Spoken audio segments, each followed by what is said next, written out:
Conmigo aquí en la mesa para el primer tema me refiero a Agustina Bassi y a Nicolás Alfredo Luca. No tenías ese segundo nombre, ¿eh? ¿Por qué se ríe? Nunca me había imaginado un Nicolás Alfredo. Pero suena, ¿eh? A nombre de prócer. Sí, Es que sí. Nicolás es un nombre sin época, ¿verdad? Nicolás Alfredo te da... Sí, ya está, ya está. Era el nombre del abuelo, bueno, Más se o lo menos. pusieron a él.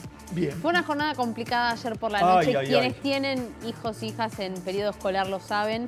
Sonaron algunas cacerolas, inclusive cuando se conoció el fallo de un juez federal. Estamos hablando de Esteban Furnari, que dejaba de lado el fallo de la Sala 4 de la justicia local y pedía la suspensión de las clases presenciales. Reuniones de último momento en el gabinete de Horacio Rodríguez Larreta y un comunicado muy escueto donde daba cuenta que las escuelas porteñas continuarían abiertas al día de hoy, que fue lo que pasó, a la espera de que se expida la Corte Suprema de Justicia. Mientras tanto, un encuentro entre Trota y Alberto Fernández, que terminó hace muy poquito, donde se adelantó a la prensa que lo que puede venir a partir del 30 de abril, que es cuando justamente venza este nuevo DNU que tiene las escuelas de el AMBA cerradas, es una presencialidad administrada. Quiero decir con esto que se sigue buscando que la comunidad educativa no utilice el transporte público, que las escuelas estén abiertas pero con una presencialidad bastante reducida o con menos días presenciales, pero además donde se haga hincapié principalmente en los últimos años del primario y del secundario y en segunda instancia en lo que es preescolar y primer grado de la primaria. Ahora en todo esto vamos a intentar entender qué es lo que está pasando y para eso vamos a hablar con un abogado constitucionalista que nos explique un poco, bueno, a qué se ajustan las decisiones que se están tomando tanto de la nación como de la ciudad.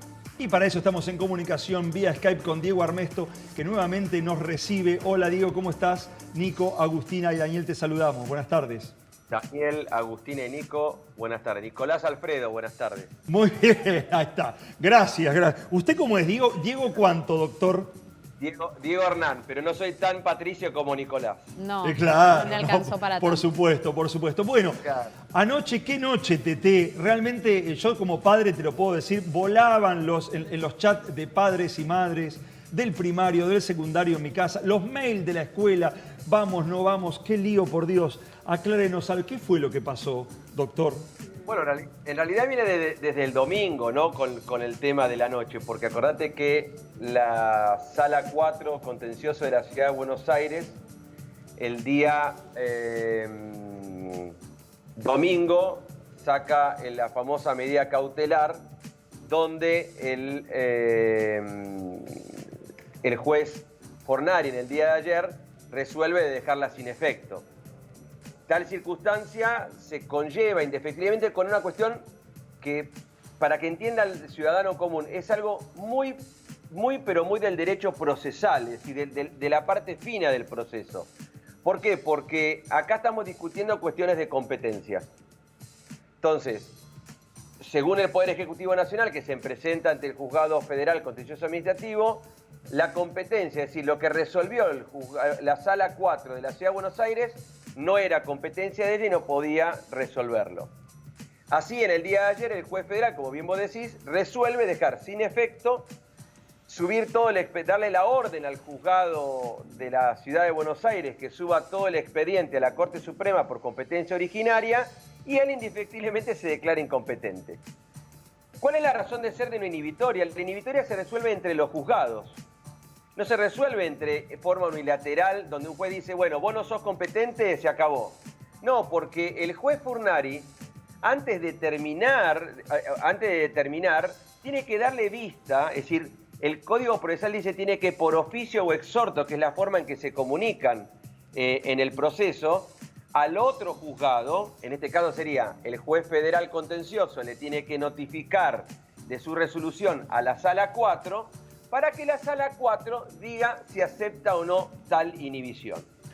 En el caso de que ambos juzgados no se pongan de acuerdo y siguiendo el antecedente Bazán de la Corte Suprema de Justicia de la Nación, uno entendería que la alzada de ambos, que son los que resuelven la cautelar, sería la Corte Suprema de Justicia de la Nación. Ahora, Diego... En ese sentido... Sí, perdón, un segundito más. Sí, decí. ¿Por qué digo que no está mal que hayan continuado las clases? Que es mi punto de vista. Porque al juez federal que dijo no existe tal cautelar, no cumplió con el procedimiento. Entonces, la cautelar otorgada por la Sala 4, y acá me remito al 179 del Código de la Ciudad de Buenos Aires, y al 196, si no me equivoco, del Código Procesal Federal, que dice que la cautelar la puede resolver cualquier juez, aunque sea incompetente. Fíjense que en la estrategia del juez, en la resolución del juez federal, él alega la ley de cautelares cuando es parte del Estado. Pero estamos discutiendo la nada misma porque el juez federal resolvió una cautelar sin tener frente a sus ojos la pretensión de la otra parte. Fíjense que él suspende sin haber tenido el expediente en la mano. Exactamente, Diego. Esto es lo grave también, ¿eh? Diego, quería consultarte porque si hay algo que es habitual en los tribunales, o sea, el acto procesal más común en los tribunales, el común de la gente no lo sabe, pero son las cuestiones de competencia. O sea, todos los días hay 50.500 planteos de competencia por juzgado. Esta vez estamos todos hablando de cuestiones de competencia porque están las clases de los chicos en el medio. ¿No es hora de aprovechar esta situación para decir, bueno, señores, vamos a ver qué es lo que está pasando con el Código Procesal para que este tipo de tironeos no ocurra más? Que son las 11 de la noche, no sabemos si hay clase o no hay clase, porque un juez federal dijo una cosa, porque otro juez local dijo tal otra, o sea, contencioso administrativo. O sea, son todas palabras que a la gente le resulta extraña, solamente necesita saber si los chicos van a clases o no. Procesalmente, cuando se plantean estas cosas tan sencillas, ¿no es hora de decir, bueno, por ahí necesitamos una solución más sencilla? Igual ahí yo en la inteligencia del fallo del juez federal, el juez Furnari, yo me quedo con el último párrafo antes del resuelve de lo que dijo él.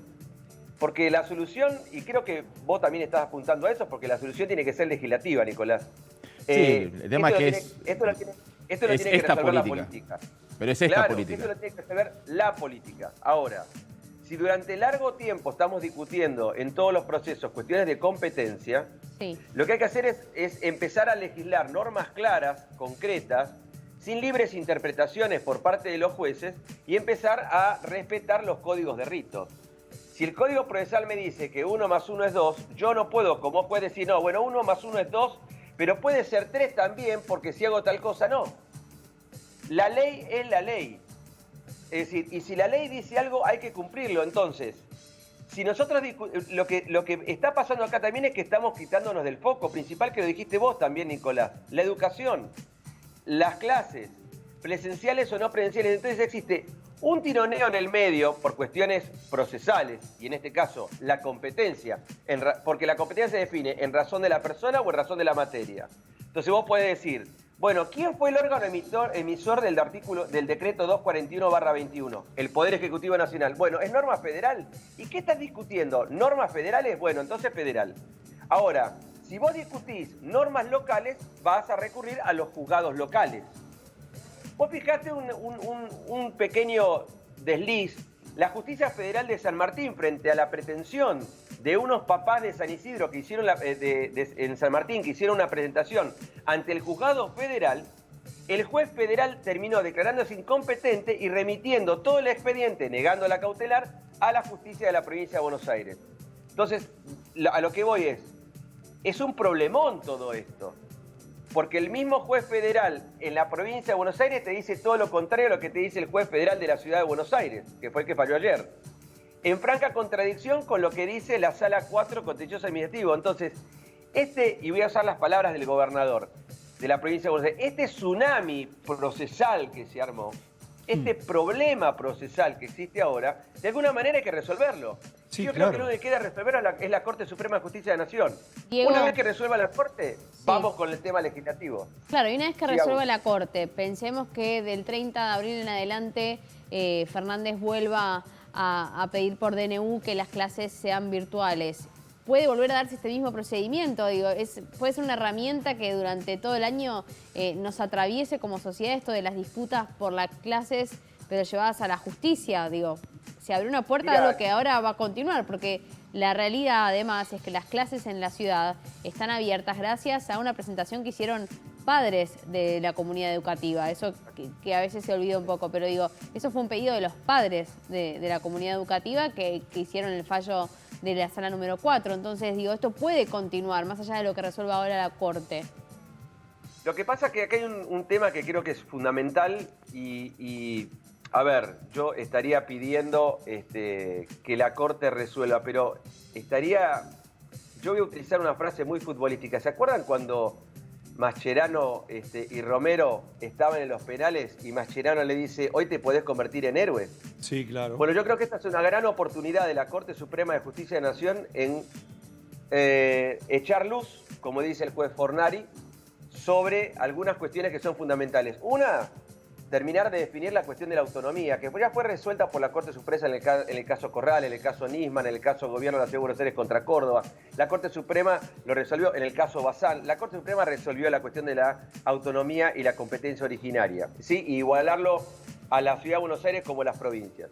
La segunda cuestión es resolver esto que da vuelta a partir del fallo Verocchi de la Corte Suprema de Justicia de la Nación o consumidores argentinos, en terminar de definir que la utilización de los decretos de necesidad de urgencia cuando el Congreso de la Nación está en sesiones ordinarias, es imposible de usarlo. Son nulas de nulidad absoluta. Entonces necesitamos indefectiblemente que la Corte Suprema se pronuncie sobre estas cuestiones. Si es como decís vos, Agustina, la Corte puede llegar a especular con el corte de la fecha 30 para que vuelvan las clases presenciales con una nueva modalidad reducida, súper reducida, mini burbujas, que esto, que el otro, y bueno, entonces este va a ser el cuento de la buena pipa de nunca acabar. Porque vamos a seguir discutiendo, como vos decís, mes tras mes, año tras año, todas estas cuestiones que no terminan de resolver lo principal, porque la crisis no solamente es sanitaria, se ha sumado una crisis económica, social y ahora tenemos una crisis institucional. Entonces yo creo que es fundamental, como dijo el juez Fornari, ahí sí aplaudo, que se sientan la dirigencia política y resuelva esta cuestión, porque en el medio no tenemos que olvidarnos del foco, que es las clases, la educación. Como decía Daniel, y ayer hablaba con unos papás que yo conozco, que me llamaron y me decían, te mandamos el mail del colegio. Y yo veía los mails, 2058, 2059 y a las 21.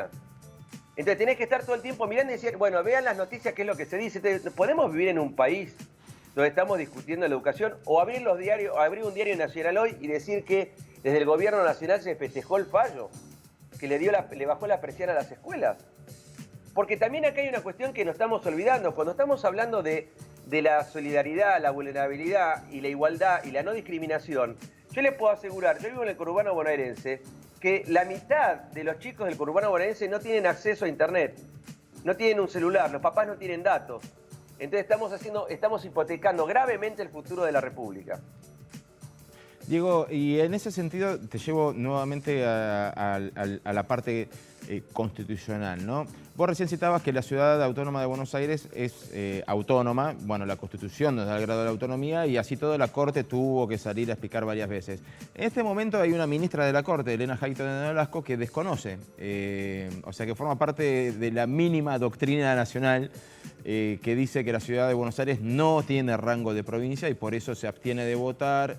¿Y eso puede influir? ¿Cómo se explica eso? ¿Puede influir? Porque si ella se abstiene y dice, porque desconoce que la Ciudad Autónoma de Buenos Aires es autónoma, nos encontramos ante una disyuntiva.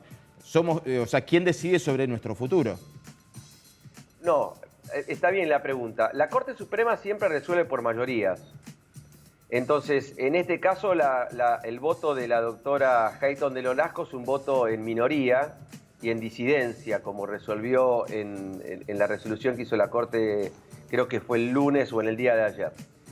Uno mayormente siempre ve que la mayoría de la Corte es con 3, entonces automáticamente se empieza a resolver los conflictos a partir de la conformación de esas mayorías cuando los vocalías empiezan a trabajar cada uno de los temas. En esta circunstancia, el voto fue 4-1.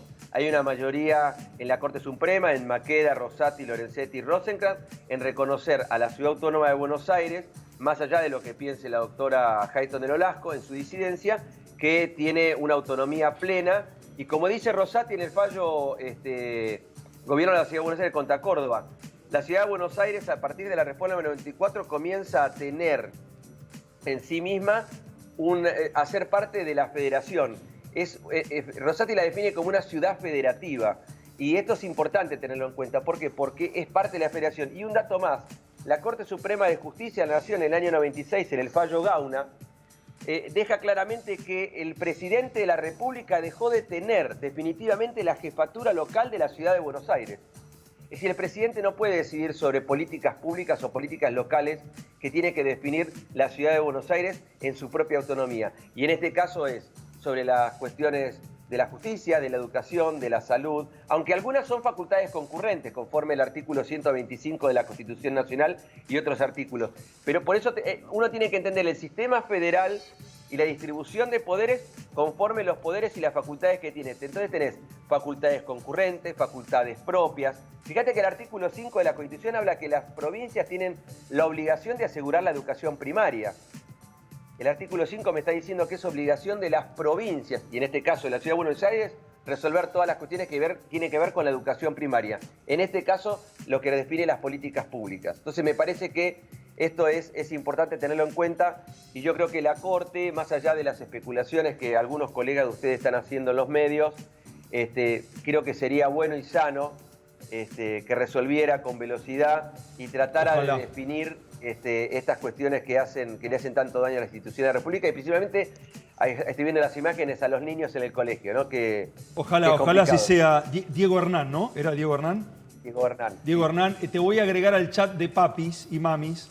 Así Dale. nos explicás, porque ayer Sí. hablábamos, todos éramos abogados, una cosa de locos. Diego, muchísimas gracias por esta comunicación y ojalá, como bien decís, la Corte se expida lo más rápido posible y tengamos una solución a este tema. Gracias, Diego. Les mando un abrazo grande y cuídense los tres. Gracias, Y todos que los tengas que una buena nos tarde. Gracias. Chao, hasta Muy luego. bien, y nosotros, señoras y señores, vamos a ir con nuestro móvil. Ya lo viste.